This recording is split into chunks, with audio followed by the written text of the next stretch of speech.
Hey guys, welcome back to my channel. So today I decided to make a quick YouTube video going over how to grow a clientele. This is something I get asked all the time on DMs and in messages and emails, or even asked in person by fellow stylists. Now that I work in a salon suite area with a whole bunch of different stylists, I always get told, you grew so quickly. You've only gotten licensed a year and a half ago. You finished school 2 years ago. Like, how did it happen for you so quick? And nothing happens by pure luck. I hate when people think it's luck, because it's not. I worked so hard for 3 years, over and over and over and over, trying to build a clientele. And keep in mind that not everybody has the same things work for them. So what might have worked for me might not work for you, but you can start putting these things to use and see if they do. So the first thing I always tell people is Instagram. It used to irk me, and it's probably irking you that I said that right now, because you probably hear it all the time when you reach out to fellow stylists. And the truth of the matter is, they're right. Instagram. I used to post and think so long and so hard about my content and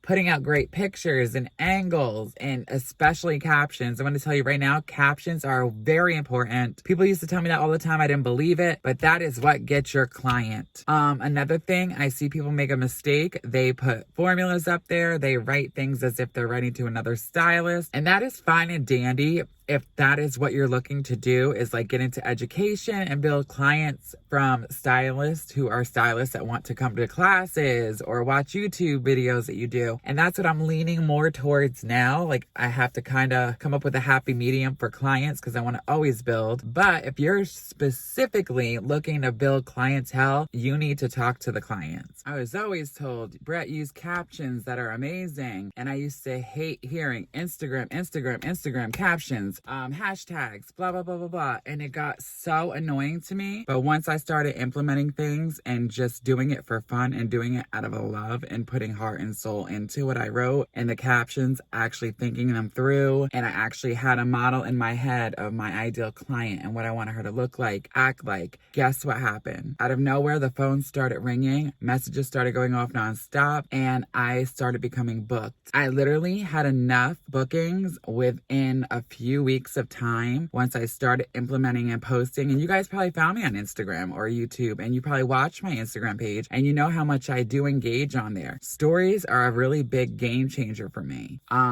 Everybody has different things for them. Some people are better when it comes to posting with their captions and their pictures. Remember, you're not just doing hair. You got to really capture a good picture with the hair, because you can do great hair and have an ugly picture. For me, I have a personality where I just talk on my stories a lot, and that's what grabs people. When I went to Jessie's class yesterday, even she said just my personality and how I engage on there, it brings people in, and I'm so real, and I'm the same way when you're in person that you are on the stories, and that's what makes people fall in love with you and whatnot. So stories are major for me. Think about it this way. Instagram is a platform that has multiple platforms in one. You can do stories, which is where I get a lot of viewers, right? But now I'm starting to slowly grow more with my posts, because for a while I wasn't getting a lot of likes on my posts. Knowing a lot of people probably saw them, but just, scroll through, or whatever the case may be. Maybe they weren't seeing them because of the algorithm. But because I'm on there on stories more often, people are actually seeing my stories pop up more often, which makes them see my page more often. So it's kind of working hand in hand. They also have the reels that just came out. There's just so many things, you guys. And it's really fun. You got the hashtags you can work with. Like I said, for example, me, I live in Orange County, New York, and Middletown is where my salon suite is. So I'll put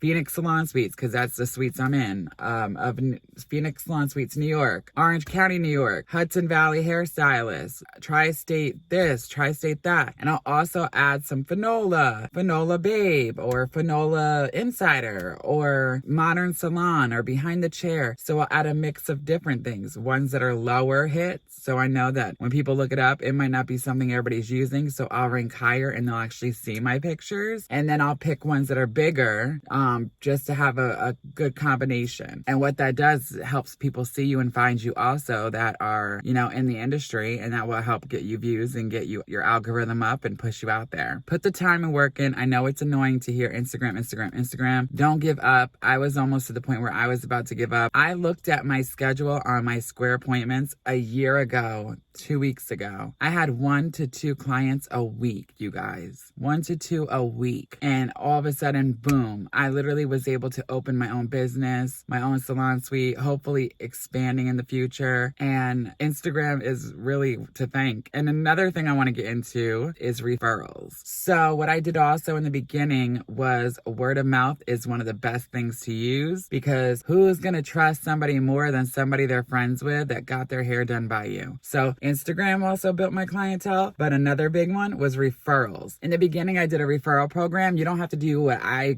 exactly did. Some people were like, oh, that's too much, but it worked for me. So what I would do is if somebody came in and got their hair done, as long as they came at least once to me, if they referred people, every person, they would get a discount. So if they referred one person, I gave them 25% off. If they referred 2 people, they could actually keep that 25% and they could save it until they want to use it. So say they referred one person, that's 25%, 2 people, 50%, 3 people, a full free service of their choice. Now, they didn't have to save it to get 3. They could get 25% and use it, but I'd find that when I let them build them up, it makes them have something to look forward to when I used to do it. And I would have no problem giving that free service, because at that point, they already brought in 3 clients, and 90% of the time, I have 100% retention rate. So I don't know if that makes sense to you guys, but retention is very important to me, because that's really how I started building. In the beginning, I was just letting clients come in, get their hair done, and leave. And then when they would call in the future, they would literally think they can call that day and come in the next day or even that day.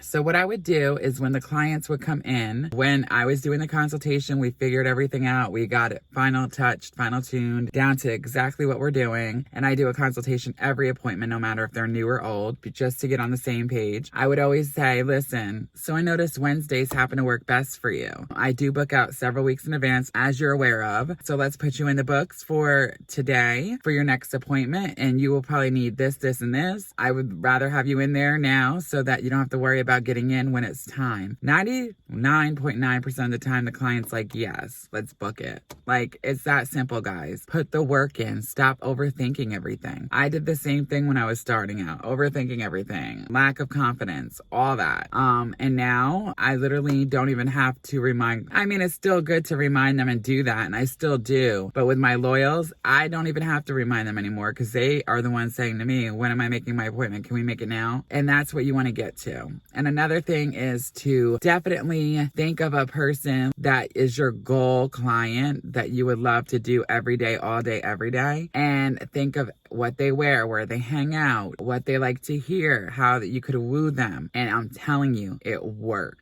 That's what I did. And if you guys notice, and you see me on here all the time, I do a lot of blondes. If you follow me on Instagram, which you should, I do have 3 pages I'm going to start really working hard on. So my main page is this one, at BrettRyanHairArtistry. And I post content of hair all the time. I'm always doing stories behind the scenes of work days. And then this one is I_am_Brett_Ryan. That's more of like my life that I'm going to start posting more about, behind the scenes, days off, stuff like that. I keep saying I'm going to do it, but I'm going to do it. And then I just made a new one that will have tons of stuff coming, and it's at BrettRyanHairArtistry, and that is my salon suites page. So go follow that one. Go follow all of them if you're not, and check out what I do.